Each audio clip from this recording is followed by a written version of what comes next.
To hearing it that way. I'm probably going to get the applause that everybody's getting. I understand. I really have nothing to say about why the town should have bought the property. The town owns the property. The town's people do need tax relief. And there's a company called Sadia Holdings, which is looking to buy the property, and it sounds like it's the only option. Sadia does both data centers and warehouse/distribution centers. So it sounds to me like there's going to be a decision, the real decision, is it a data center, is it a warehouse? Before I go on, the one lady who mentioned housing for vets, that wasn't part of my prepared remarks, but that's an idea that I think a lot of people get behind. I don't know if the Thomas and Towers people get involved in stuff.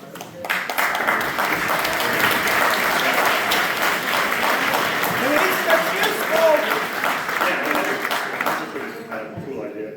I'll go back to my prepared remarks here, though.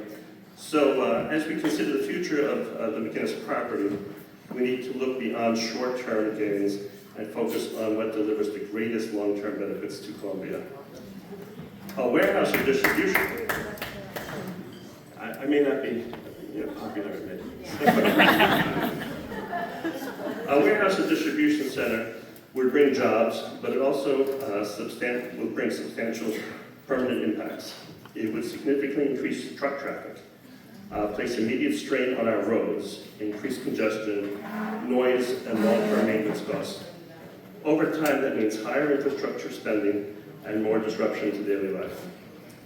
In contrast, a data center generally generates very little traffic, just a small number of employees and occasional service vehicles, allowing us to preserve the conditions of our roads and avoid costly upgrades. Equally important is the impact on our community services.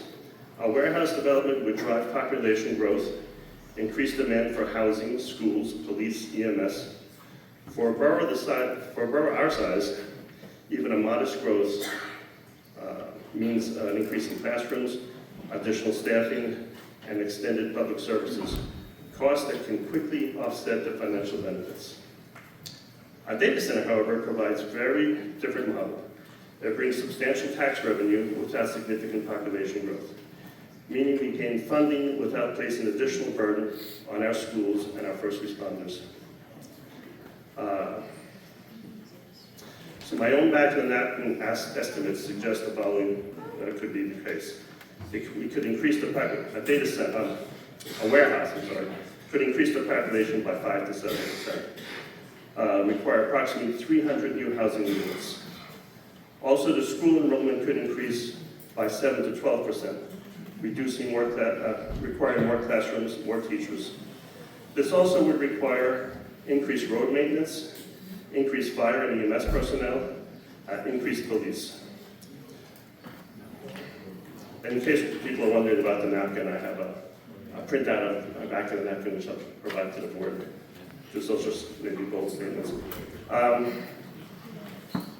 And critically, a data center generates high property tax revenue per acre because of the high value of infrastructure, equipment, and power systems concentrated on a relatively small footprint. The property value density is much greater than a warehouse. That translates directly to a stronger, more effective tax base and more for the borough and over the long term. From a housing perspective, a warehouse would require hundreds of new units and could drive housing costs. A data center would provide a data center avoids that pressure entirely, helping maintain affordability to the current residents. Ultimately, this is about balance. A data center allows Columbia to maximize tax revenue, minimize infrastructure strain. No data center! They can't manage your taxes, they get loud! It's okay, noted. And preserve the community character. Whereas a warehouse introduces growth and comes at a real and lasting cost. So obviously I support the idea of a data center over a warehouse.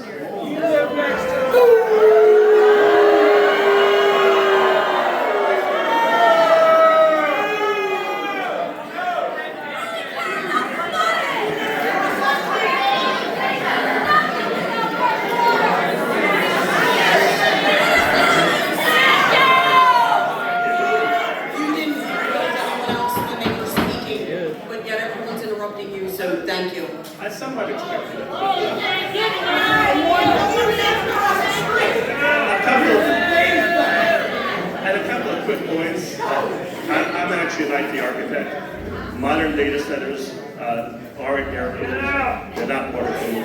They don't make the same noise as an older data center. And it's not a nuclear